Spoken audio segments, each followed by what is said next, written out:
کراچی کا حلقہ NA-238 discuss کریں گے. ہمارے ساتھ اس حلقے کے 2 امیدوار اس وقت موجود ہیں. پہلے میں ڈسکشن کرنا چاہوں گا تبسم عبدالقادر صاحبہ سے، جو کہ 11-12 سال کے بعد اپنے وطن واپس آئی ہیں، پاکستان واپس آئی ہیں. تبسم صاحبہ، NA-238 سے آپ الیکشن لڑ رہی ہیں. کیا آپ کو پرابلمز کا علم ہے؟ کیا آپ اگر جیتتی ہیں تو آپ سلوشن لے کر آئیں گی؟ کیسے لے کر آئیں گی؟ ایک بہت بڑا سوال ہے جو ہر ووٹر پوچھے گا آپ سے. فرسٹ آف آل تو NA-238 میرا ہوم ٹاؤن ہے. میں وہاں پیدا ہوئی تھی جمشید روڈ پہ. ماشاء اللہ. جی، اسلامیہ کالج کے پاس. Correct me if I am wrong, you are from پردیسی فیملی سے ہیں. یس. ٹھیک ہے. اسلامیہ کالج، صرف اسلامیہ کالج کو اگر آپ دیکھ لیں، کوئی بھی اندھا بتا دے گا. آپ NA-238 میں جیسے ہی اندر جاتے ہیں، جمشید کوارٹرز جو میرا ہوم ٹاؤن ہے، وہاں جا کے آپ دیکھیں گے تو جو بیسک انفراسٹرکچر ہے وہ بھی نہیں ہے. تو وہ تو میں آپ کو بہت باتیں کر سکتی ہوں، جو ہمیشہ ہر سیاستدان باتیں کرتا ہے کہ میں یہ کر دوں گا، میں وہ کر دوں گا، میں یہ کر دوں گا، وہ کر دوں گا. لیکن فنڈامنٹل پرابلم کیا ہے؟ فنڈامنٹل پرابلم یہ ہے کہ بجٹ ہمیں ظاہر ہے اتنا ہی ملتا ہے جتنا آپ کی انکم اور ایکسپینس ہوگی، کیش فلو. اب کیش فلو کے حساب سے ہی آپ کو ادھر آپ کو انفراسٹرکچر یا جو بھی آپ کو کام کرنا ہے. تو اس سے بڑھ کر ہمارا رول ہوتا ہے. ممبر نیشنل اسمبلی کا رول بہت بڑا ہوتا ہے. صرف اس لیے نہیں ہوتا کیونکہ حلقے میں PS بھی ہیں جن کا یہ کام ہے کہ وہ انفراسٹرکچر اور بیسک سہولیات دیں ادھر. تو ایک وائڈر رول ہوتا ہے جا کر کہ آپ کس طریقے سے اکانومی میں کچھ ایسا کریں گے ایز اے نیشنل اسمبلی ممبر کہ اکانومی بھی بہتر ہو، موٹیویٹ. اور آپ میرا حلقہ دیکھیں، زیادہ تر بزنس پیپل ہیں. آج کسی بھی آپ کاروباری کے پاس چلے جائیں گے، وہاں چاہے چھوٹا دکاندار ہو، بڑا انڈسٹریلسٹ ہو، ان سے پوچھیں گے کہ آپ کو کیا کام چاہیے، وہ ایک ہی بات کہے گا، ہمیں سکون سے اپنا کام کرنے دو. تھک گئے ہیں، ہم مایوس ہو گئے ہیں. کوئی یہ نہیں کہے گا اب کہ ہمیں گیس دے دو، کیونکہ وہ تو کہہ چکے نا سب، اس سے بڑھ گئے ہیں. اس سے کہتے ہیں ہم کر لیں گے، ہم سب کچھ کر لیں گے، صرف ہمیں کام کرنے دو اپنا، ہمارے کاروبار چلتے رہیں. اب کاروبار چلنے کی مطلب کیا ہے؟ بہت ساری نیٹی گریٹیز ہوتی ہیں کاروبار چلنے کے. کسی کے امپورٹ نہیں ہو رہے، بند ہیں، کسی کے ایکسپورٹ نہیں ہو رہے، LCوں کے پرابلم ہیں، فائنینشیل ایشوز ہیں، بینکوں کے ایشوز ہیں. Ease of doing business. More than ease of doing business. It's not only ease of doing business. مطلب آپ کی جو بیسک چیزیں ہیں بزنس کرنے کی وہی نہیں ہو رہی، آپ کی شپمنٹس جو ہیں وہ کلیئر نہیں ہو رہی، اس کی وجہ سے آپ کو کاروبار نہیں چل رہے، اس کاروبار کی وجہ سے آپ کی اکانومی ڈاؤن ہو رہی ہے. میں صرف اس حلقے کی بات کر رہی ہوں، میں وائڈر لیول میں اور نہیں جیت بات گئی کر تو آپ رہی. کس پارٹی کو جوائن کریں گی؟ دیکھیں، میں کسی پارٹی کو جوائن نہیں کروں گی. کسی میں کو تو اپنی پوری ہمیشہ آزاد رہیں گی؟ نہیں آزاد تو نہیں، کوئی اگر نہیں آپ نے پارٹی پہلے کو 3 دن میں جوائن نہیں کیا تو آپ ہمیشہ آزاد رہیں گی؟ میرے پاس ایک پارٹی ہے، میں جوائن کروں گی. ہاں، جی، فیصلہ کر لیا آپ نے. کر لیا ہے. لوگ آپ کو اس لیے ووٹ دیں کیونکہ آپ ایک کامیاب بزنس وومن ہیں، واپس آئی ہیں ملک خدمت کی نیت سے، کوئی اور وجہ؟ لیکن میں کوئی ایگزسٹنگ پارٹی جوائن نہیں کروں گی. کوئی پارٹی جوائن نہیں کروں گی. ہاں، محمود مولوی صاحب، NA-238 کے ووٹر کے پاس ایک بہت بڑا اچھا آپشن ہے. تبسم عبدالقادر وہاں پیدا ہوئی ہیں اس حلقے کے اندر، پوری فیملی ان کی وہاں، پوری کمیونٹی ان کی وہاں، خود ایک بزنس فیملی کو بلانگ کرتی ہیں، کامیاب بزنس وومن ہے. لوگ سوچیں گے سر کہ میں محمود مولوی صاحب کو ووٹ دوں یا پھر تبسم عبدالقادر کو. آپ کو لگتا ہے سر ایسا مولوی صاحب؟ بسم اللہ الرحمن الرحیم. نہیں، بالکل ایسا بھی ہو سکتا ہے اور اس میں کوئی میرے خیال سے ایشو نہیں ہے. دیکھیں، یہ بڑی خوشائن بات ہے کہ دیکھیں بزنس وومن ہیں، میری چھوٹی بہن جیسی ہیں، یہ آئی ہیں اور یہ جو ہے پولیٹکس میں انٹرسٹ لے رہے ہیں اور یہ الیکشن لڑ رہی ہیں. دیکھیں، اتفاق سے MQM سے بھی جو الیکشن لڑ رہے ہیں صادق افتخار صاحب، وہ بھی میمن کمیونٹی کے ہیں، بزنس کمیونٹی سے ان کا بھی واسطہ ہے. میرا بھی تعلق بزنس کمیونٹی سے ہی ہے اور اتفاق سے میں بھی اسی علاقے کی سر ویسے آپ کو لوگ بزنس کمیونٹی میں کم اور ریئل اسٹیٹ ٹائکون زیادہ کہتے ہیں سر. نہیں، میرا ریئل اسٹیٹ ٹائکون نہیں ہوں میں بزنس. میرا دیکھیں انڈسٹریلسٹ ہوں. آئی ول پٹ اٹ بیٹر ورڈ. میرے انڈسٹریز ہے، مطلب تو کافی انڈسٹریز ہے، تو اس لیے میں کاروباری آدمی ہوں. ہم سب یہی چاہتے ہیں کہ دیکھیں جی اس ملک میں اور اس شہر کو بہتر کریں. میں ایک دفعہ MNA رہ بھی چکا ہوں. دیکھیں، MNA جو ہے نا حلقے کے لیے بہت کم کام کروا سکتا ہے. اس کی وجہ یہ 18ویں ترمیم کے بعد دیکھیں نا، روڈوں کو بنانا اور میں کہوں گا اسکولوں کو ٹھیک کرنا، ادھر کے اسپتالوں کو ٹھیک کرنا، ادھر کے بجلی کے مسائل، ادھر کے گیس کے مسائل، یہ سب جو ہے پروونشل ایشو ہیں. اور جو باقی جو نالے اور وہ لوکل باڈیز ایشو ہیں. MNA کا کام تو دیکھیں پالیسی میٹرز ہیں اور جو میجر ایشوز کو دیکھنا ہے. باقی جو روزمرہ کے کام ہے وہ تو میں کہوں گا لوکل باڈیز اور MPS کا ہے. سر میں تو اپیل کروں گا محمود مولوی صاحب آپ سے بھی, اپنی سینئر سیاستدان مستقبل کی انشاءاللہ تبسم صاحبہ سے بھی, جتنے بھی لوگ سیاست میں ہیں, کہ کراچی کا سر اگر مدعا آپ اٹھائیں گے تو کراچی کا پرابلم ایک ہی ہے نا سر, 6 کینٹونمنٹس ہیں, کے ایم سی الگ ہے, یہاں کا مسئلہ وہ صحیح کرے گا, یہاں کا مسئلہ وہ صحیح کرے گا. جب تک administratively Karachi one window solution میں نہیں آئے گا, ایک سسٹم کے تحت نہیں آئے گا سر, کبھی آگے نہیں بڑھے گا. نہیں وہ بالکل آپ صحیح کہہ رہے ہیں. دیکھیں ایک ونڈو ون ونڈو آپریشن اگر بزنس مین کو دے دیں, 34 جو ہے میں کہوں گا ادارے آتے ہیں. ایک اگر آپ انڈسٹری لگائیں تو آپ سے جو ہے پیسے وصول کرنے کے لیے 34 میں آپ کو لسٹ بھی میرے پاس اس وقت نہیں ہے ورنہ میں آپ کو لسٹ دے دوں. 34 اداروں کو دیکھیں چھوٹا بزنس مین کہاں سے سنبھالے گا. دیکھیں بڑے بزنس مین تو وہ آپ کو ایڈمنسٹریشن مینیجر یا ایک خاص آدمی رپورٹ کر دیتا ہے کہ ان کے ساتھ بیٹھ کے کام کریں. یہ اس کو ون ونڈو کہتے ہیں. میں نے تو پہلے بھی کئی دفعہ ٹی وی چینلز پہ کہا ہے کہ جتنا ریونیو گورنمنٹ آف پاکستان کو ان 34 اداروں سے مل رہا ہے اس سے ڈبل بزنس مین دینے کو تیار ہے. یہ ایف پی سی سی آئی چیمبر سب نے ایگری کیا تھا. فرض کریں ان 34 اداروں سے ان کو ملتا ہے 34 ارب, تو بزنس مین کہتی ہے ہم سے آپ لے لیں 70 ارب, ٹھیک ہے نا, اور ان کو ہمارے پاس نہ بھیجیں, ون ونڈو کر لیں, ہم بھی سکون میں, اور ان لوگوں کو کہیں اور اکوموڈیٹ کر لیں اگر آپ بند نہیں کر سکتے تو. آپ الیکشن جیتنے کے بعد ایسا کچھ کریں گے؟ دیکھیے الیکشن جیتنے کے بعد ہونا تو ہی چاہیے. بہت سے کچھ چیزیں جو اس وقت بھی ہو رہی ہے, میں کہوں گا اسٹیبلشمنٹ اور میں کہوں گا کہ بیک ڈور سے کر رہی ہے. آج بہت سے کام جو ہو رہے ہیں, دیکھیں نا, یہ جو ہم کہتے ہیں تو اسٹیبلشمنٹ کا انوالومنٹ نہیں ہوگا تو بیوروکریسی کا کام نہیں ہوگا نا. یہ میں آپ کو اوپنلی بتا دوں, establishment has to be behind it تاکہ یہ کام ہو جائے. اس کی وجہ یہ ہے کہ یہ چیزیں روزمرہ کے ایشوز ہیں, ریٹ آف دی گورنمنٹ نہیں ہے. آپ مجھے بتائیں نا, ریٹ آف دی گورنمنٹ جب تک نہیں ہوگا تو کیا آپ ایکسپیکٹ کرتے ہیں؟ Right sir, right sir. عظمیٰ کاردار صاحبہ, جب آپ مریم نواز صاحبہ کے لیے کیمپیننگ کر رہی ہیں 119 میں, تو عوام کے آپ سے کیا مطالبات ہوتے ہیں؟ کیا وہی مہنگائی کے ستائے ہیں لوگ؟ ابھی بھی وہ یہی کہہ رہے ہیں کہ معاشی حالات بہتر کرو تاکہ 2 وقت کی روٹی سستی ہو جائے. آن گراؤنڈ ریالٹی کیا ہے عظمیٰ صاحبہ جب آپ حلقے میں جا رہی ہیں؟ جی, آن گراؤنڈ ریالٹی جو ہے, سب سے زیادہ جو ہمارے جو گلی محلوں کے جو مسائل ہیں وہ سیوریج کے ہیں. ہماری پائپیں بہت پرانے 1989 کی ڈلی ہوئی ہیں, اور وہ نیچے جب لیکیج ہو جاتی ہے تو پھر سیوریج اور پانی کی جو پائپیں ہیں اس میں پھر آپس میں وہ تو لوگ پوچھتے نہیں ہیں 3 بار وزیر اعظم بنے, گٹر کی لائنیں نہیں ڈالی میڈم؟ نہیں, چینج ہوئی ہیں لیکن اب بہت پرانا ہو گیا نا وہ. یہ نہیں کہ مین یہ ان کو یہ ایشو ہے. نمبر 2, پچھلے 4 سال میں ایک سٹریٹ لائٹ نہیں لگی اس ایریا میں, تو 90% جو 119 ہے وہ اندھیرے میں رات کو ڈوب جاتا ہے, کیونکہ کوئی سٹریٹ لائٹ کسی نے لگانے کی زحمت نہیں کی.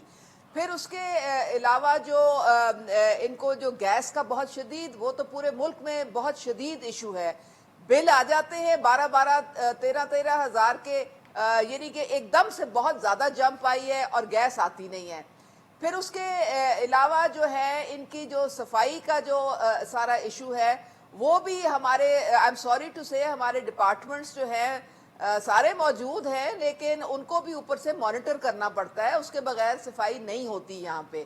تو یہ میں تو سمجھتی ہوں کہ جاب لیسنس ایک اور ہے, لوگوں کے بچوں کے پاس نوکریاں نہیں ہیں, یہ بہت بڑا ایک ایشو ہے. مہنگائی تو ہے ہی ہے, وہ تو ہے ہی ہے.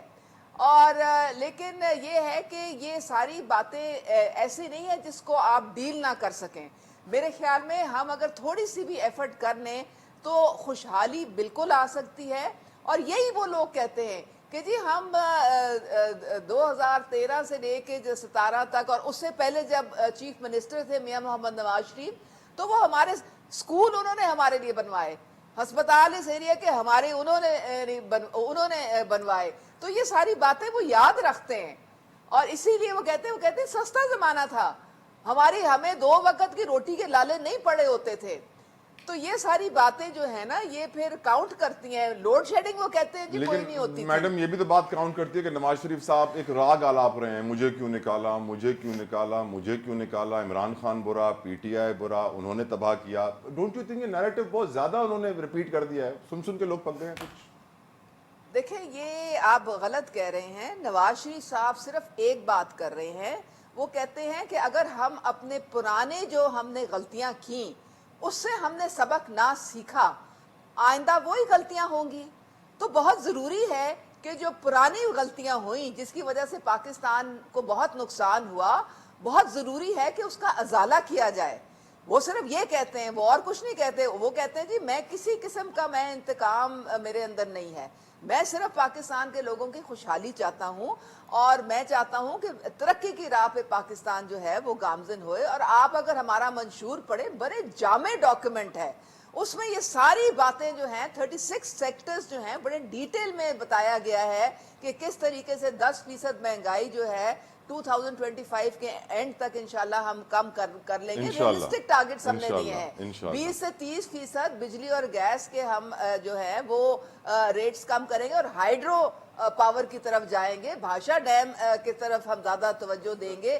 4% ہم کریں گے اپنا بجٹ تعلیم اور صحت کا, جو کہ اب صرف 1.5% ہے. آمین. ان ساری باتوں پر میں آمین کہوں گا. یہ قانون کے اندر پہلے سے موجود تھی, عمل ہونا چاہیے, امپلیمنٹیشن نہیں تھی. میم if you would allow me. نہیں, یہ دیکھیں قانون میں موجود, یہ قانون یہ نہیں کہتا کہ آپ صرف 2% بجٹ کا حصہ صرف تعلیم اور صحت پہ لگائیں. قانون کہتا ہے کہ ہر پاکستانی کا فنڈامنٹل رائٹ ہے, بنیادی حق ہے کہ اس کو صحت کا بھی سہولت ملے اور تعلیم کی بھی سہولت ملے. چلیں اب مجھے الاؤ کریں تو میں ایک سوال بہت امپورٹنٹ, پہلے محمود مولوی صاحب کی طرف اور پھر تبسم صاحب آپ کی طرف آؤں گا. محمود مولوی صاحب, ایک سوال یہ اٹھ رہا ہے اس وقت کہ جو پی ٹی آئی کے آزاد امیدوار ہیں ان کا مستقبل کیا ہوگا, کیونکہ ان کو 3 دنوں میں بتایا جا رہا ہے حلف لینے کے بعد کوئی نہ کوئی پارٹی جوائن کرنی ہوگی, اور اگر 3 دنوں میں انہوں نے جوائن نہیں کی تو وہ اپنے پورے ٹینیور میں آزاد امیدوار ہی رہیں گے.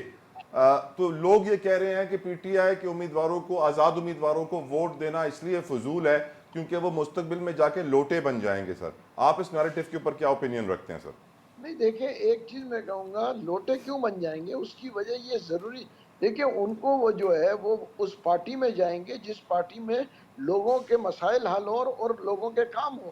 یہ تو نہیں ہو سکتا نا کہ آپ لوگوں کو الیکٹ کروائیں, اس کے بعد ان کو کہیں کہ جی آپ جو ہے بائیکاٹ کر دو یا روڈ پہ آ جاؤ یا بیٹھے رہو. دیکھیں لوگ ووٹ لے کے آئے, اس ملک کو آگے جانا ہے, ہم اس ملک کو روک نہیں سکتے. تو جو بھی ووٹ دے رہا ہے وہ ان کو اپنا جواب دینا ہے نا. تو یہ کہنا کہ جی وہ لوٹے ہو جائیں گے, اور میں کہوں گا آپ کو ان میں سے بہت سارے لوگ پارٹیز کو جوائن کریں گے. اس کی وجہ یہ کہ ان کو اپنا آگے فیوچر کو بھی چلانا ہے, جن لوگوں سے ووٹ لیا ہے ان کو بھی تو وہ جواب دے. وہ صرف اور صرف پارٹی کو جواب دے تو نہیں ہے کہ پارٹی کہہ گئی جی اب آپ جو ہے اوت نہ لیں. آپ کا رائٹ مولوی صاحب. تبسم صاحبہ آپ کا اوپینین آن دس نیریٹو؟ میں نہیں بلیو کرتی کہ وہ اس طرح لوٹے ہو جائیں گے. I don't believe it at all, because P T I ایک اب ہماری سب کی ضد بھی بن چکی ہے نا کافی لوگوں کی. تو جو پی ٹی آئی کا ووٹر ہے اس کا ایک الگ اب سوچ ہو گئی ہے. پاکستان تحریک انصاف نہ صحیح, پاکستان تحریک انسانیت صحیح. نہیں, ان کی ایک ریولیوشنری سوچ ہو گئی ہے نا, ان کی تو اب ایک سوچ اس سے بڑھ گئی ہے نا. تو I don't think so P T آئی کے جو ووٹر ہے وہ اور یا جو کینڈیڈیٹ ہے وہ اپنی لائلٹی چینج کرے گا. لیکن میرا مسئلہ وہ نہیں ہے, میرا مسئلہ وہ جو ووٹر ہے جو 80% ووٹر ہے جو کہ بیٹھا ہوا ہے گھر کے اندر, جو کنفیوزڈ ہے. جو پی ٹی آئی کا ووٹر ہے وہ 10-15% کے اندر سے ہی ہوگا نا. جو کنفیوزڈ ہے 80%, وہ تو نہ پی ٹی آئی کو دے رہا ہے نہ وہ کسی پارٹی کو دینا چاہتا ہے. ان سے میں مخاطب ہوں اور ان سے میں بات کرنا چاہتی ہوں کہ وہ نکلیں. اگر وہ ریولیوشنری بھی نہیں ہے, اگر ریولیوشنری ہوتا تو کسی پارٹی کا مائنڈ بنا کے بیٹھا ہوتا. اس کا مائنڈ ریولیوشنری نہیں ہے, اس کا مائنڈ ہے پیس, اور وہ بس سکون چاہتا ہے. وہ 80% رجسٹرڈ ووٹر جو ہے اس کو میں نکالنا چاہ کے بولتی ہوں کہ آپ کے پاس آپشن ہے. ایسا نہیں ہے اگر 4 پارٹیاں آپ کو نہیں دینی جن کو, تو آپ کے پاس ایک آلٹرنیٹیو آپشن ہے. 16 انڈیپینڈنٹ کینڈیڈیٹس ہیں, آپ سب کا ٹریک ریکارڈ چیک کر لیں, کسی بھی ایک کو دے دیں جو آپ کو ٹھیک لگے. دیں ضرور ووٹ, دیں ضرور. اور میں لاسٹ میں ایک اور میسج کرنا چاہوں گی آپ کے پلیٹ فارم سے مولوی محمود صاحب کو. مولوی محمود صاحب, آئی اپریشیٹ کہ آپ نے میری بہت ایکنالج کیا میری کیپیسٹی کو اور میری کیپیبلٹی کو. میں آپ سے ریکویسٹ کرنا چاہوں گی کہ آپ میرے سپورٹ میں بیٹھ جائیں پلیز.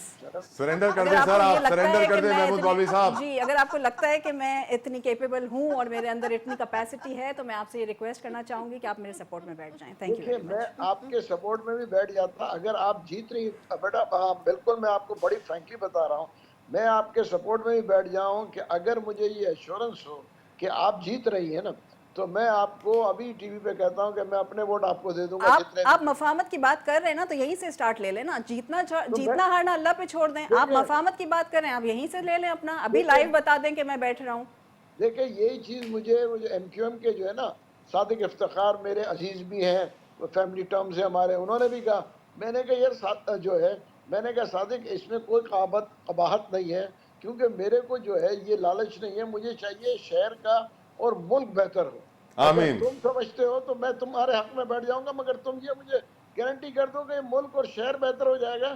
دیکھیں نا میں وہاں پہ جا کے کیا کروں گا, میں بوڑھا آدمی ہوں, چیزوں کو مجھے بہتری چاہیے. آپ میں ادھر وہی جو کہہ رہی ہوں نا, اگر آپ بہتری چاہتے ہیں میں آپ کو ایشور کرتی ہوں, میں آپ کو جیت ٹائم کے از اپ, دکھاؤں ٹائم گی. از آپ اپ. بیٹھ تھینک یو, جائیں. تھینک یو تبسم عبدالقادر صاحبہ, محمود مولوی صاحب, عثما کاردار صاحب, اپنے تمام مہمانوں کا میں شکر گزار ہوں. پروگرام میں ہم بات کریں گے کشمیر ڈے کی مناسبت سے. ہم جانتے ہیں کہ ہر پاکستانی کی خواہش ہے کہ مقبوضہ کشمیر کو آزادی ملے, بھارت کی بربریت سے نجات ملے. مودی دہشت گرد سرکار سے یقیناً ہر کشمیری آزادی چاہتا ہے. زندگیاں ان کی مشکل ہیں, اقوام متحدہ کی قرارداد سے لے کر تمام تر چیزیں ہو چکی, لیکن پھر بھی حالات وہاں کے نہیں بدل رہے. کیا کبھی ملے گی کشمیر کو آزادی؟ سوال اٹھاتے اپنے پینل سے. میرے ساتھ موجود ہیں بریگیڈیئر ریٹائرڈ مسعود احمد خان صاحب, thank you so very much brigadier صاحب فار یور پریشیس ٹائم. اور ساتھ ساتھ سینئر حریت رہنما ہے عبدالحمید لون صاحب, بہت بہت شکریہ عبدالحمید صاحب for your precious time. Brigadier صاحب, کیا کشمیریوں کو کبھی آزادی ملے گی بھارت کے ظلم سے, بربریت سے, مودی کی دہشت گرد سرکار سے؟ بریگیڈیئر صاحب. جی ہاں, دیکھیں جس طریقے سے دنیا میں ڈیولپمنٹس ہو رہی ہیں اور ہمارے سامنے ایک مثال ہے غزہ والی صورتحال جو ہے, جو ریسنٹ وہاں پہ ڈیولپمنٹ ہوئی ہے, اور جس طریقے سے وہاں پہ اٹراسٹیز ہو رہی تھی, اور جس طریقے سے ایز اے ڈیسپریٹ ہو کے حماس والوں نے جب انویٹ کیا اسرائیل کو, تو ایک میسیج گیا, اور اسرائیل کی کوشش رہی ہے, انہوں نے شروع کا مشن اور آبجیکٹیو تھا to destroy Hamas militarily and politically. وہ ایسا نہیں کر سکے کیونکہ ان کا ریزالو بڑا اسٹرانگ تھا, حماس کے لوگ ان کے ساتھ کھڑے رہے. اب وہ ٹوٹل تو 3 ملین کی پاپولیشن ہے. کشمیر کی جب ہم بات کرتے ہیں, جموں اینڈ کشمیر کی بات کرتے ہیں, تو یہ تو کروڑ سے پلس کی پاپولیشن ہے, اور خاص طور پہ کشمیر ویلی کی جو پاپولیشن ہے آلموسٹ 90 لاکھ کے قریب ہے. کیونکہ جس طریقے سے وہاں ڈریکونین لاز ہے, اور جس طرح ہیومن رائٹس کی وائلیشن ہو رہی ہے, وہ ایک قسم کی ڈیسپریٹ سچویشن ہے. ابھی تک لاکھوں لوگ شہید ہو چکے ہیں, 89 کے بعد 1 لاکھ شہید ہو چکے ہیں لوگ جب سے یہ ریوائول ہوئی ہے. اور جو امپورٹنٹ ڈیولپمنٹ اب ریسنٹلی ہم نے دیکھی وہ کہ ساؤتھ آف پیس پنجل رینج ہے. پھر اس میں اسپیشلی جو لوگ جو پہلے کبھی اس طرح ایکٹیو نہیں تھے اس میں جو حریت پسندی میں, اب وہاں پہ ڈیولپمنٹ ہو رہی ہے, وہاں پہ لوگ ایکٹیو ہیں. اسپیشلی جب ہم پنچ اور راجوڑی کی بات کرتے ہیں, ویلی والوں تو آلریڈی ایکٹیو ہیں. میرے خیال میں اب ایک ایسی سچویشن آ رہی ہے کہ کشمیر کے اندر کہ انٹرنیشنل کمیونٹی کو بھی ریئلائز کرنا چاہیے کہ جس طریقے سے وہاں پہ ڈیولپمنٹ سے, اٹراسٹیز سے, ہیومن رائٹس وائلیشن سے, امریکن سینیٹرز نے 75 senators they wrote to Biden, جب مودی وزٹ کر رہے تھے امریکہ, تو ان کو کہا تھا آپ ان کو ریز کریں the question of human rights violation in illegal occupied Jammu and Kashmir. تو وہاں پہ سچویشن ایسی انٹرنیشنل کمیونٹی ریئلائز کر رہی ہے, لیکن یہ ہے کہ فار اے لانگ ٹرم اس کے سولوشن کے لیے میرے خیال میں ہمیں پرو ایکٹیو رول ادا کرنا ہوگا. گورنمنٹ آف پاکستان جو آلریڈی کر رہی ہوگا, لیکن ہمیں بہت ڈپلومیٹک آفینسو لانچ کرنا ہوگا. ہم نے specially we have to brief OIC تو آلریڈی آن بورڈ ہے, لیکن افریقن یونین کو, یورپین یونین کو اور آسیان کو بھی ہمیں آن بورڈ لینا چاہیے. ایسٹ تیمور کی ہمارے پاس مثال ہے, دیکھیں کہ ایسٹ تیمور کی مور ریسنٹلی ان کو آزادی ملی ہے, لیکن انفارچونیٹلی وہاں پہ ان کو گاٹ انڈیپینڈنس. میرے خیال میں ٹائم ابھی اس طرح ڈیولپ کر رہا ہے کہ ڈیسپریٹ سچویشن ہے, تو انشاءاللہ میرا وہ وقت دور نہیں ہے. حریت رہنما عبدالحمید لون صاحب, آپ کی نظر میں کشمیریوں کو کیا آزادی ملے گی تو کون دلوائے گا, کیسے دلوائے گا حضور؟ دیکھیں طلعت صاحب, اس پہ ہمارا ایمان ہے کہ یہ جو قربانیاں ہم نے دی ہیں یہ رائے گاہ نہیں جائیں گی. حق خود ارادت ہمارا پیدائشی حق ہے, اور یہ انٹرنیشنل ایشو ہے. اگرچہ بدقسمتی سے بین الاقوامی برادری کا ڈیول سٹنڈارڈ ہے, مگر ہم پرامید ہیں کہ ہمیں بھارتی ظلم و جبر سے ضرور نجات ملے گی. آج ہماری چوتھی جنریشن یہ جنگ لڑ رہی ہے. آج وہاں نہتے عوام, ہمارے معصوم بچے بھارتی ظلم و جبر کا شکار ہیں. ہر گھر متاثر ہے, ہر گھر کی ایک ایک کہانی ہے.